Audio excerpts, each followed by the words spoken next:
Shanti, it's the more I read, the more I understand that it's a transformation of life. Yes. And the more we are in touch with our inner selves, Yes. the more peace that we can carry through the challenges we face every day. Yes. And it's something that becomes constant. The more we read, the more we see and we're enlightened, and the more we're motivated to stay focused on Yes. the right thoughts. Yes. Spiritual path is a long-term commitment. Yes. This commitment is not just doing mechanically, not just going through exercises, breathing, or sitting for meditation. It's the practice of awareness. Yes. More of a mental commitment. Yes. And you have to encourage with constant enthusiasm. So coming to class is satsang. Reading and meditation is satsang. Asking question, getting the solution is satsang. One needs constant satsang. One needs transformation. One doesn't need conversion. One doesn't need to follow blindly. Right. So really, as you progress, as you evolve, you learn from your own experience that encourages you. And one has to keep this feeling as undercurrent so that it's in the back of your mind all the time. Yes. One of the ways to stay aware, you speak many times about the senses. Yes. Being aware of just the five senses or seven senses. Yes.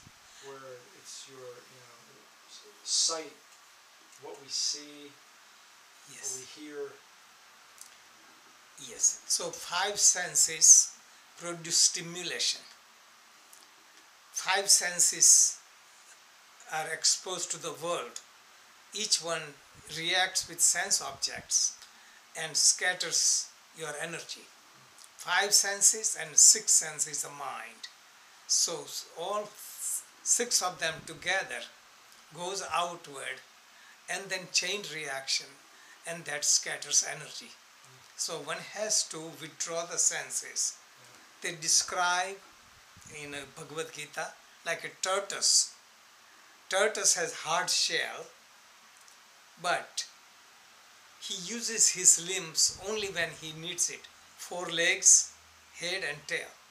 So when he has to get the prey, he uses them, then hides under the shell. This is how we should use our senses so that we are constantly protected, because if senses go outward, they scatter the mind, and if mind is scattered, you cannot meditate. Also, earlier part you mentioned like a reading or practicing. Yeah. Reading, hearing is called shravana, means hearing, listening, gathering information. Then you have to do manana, means reasoning, thinking, questioning, so that you digest it. And then nididhyas means contemplation or meditation.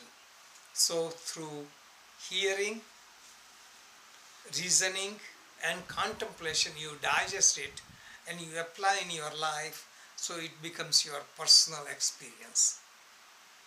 Because otherwise only gathering in the mind, it will go away. Yes.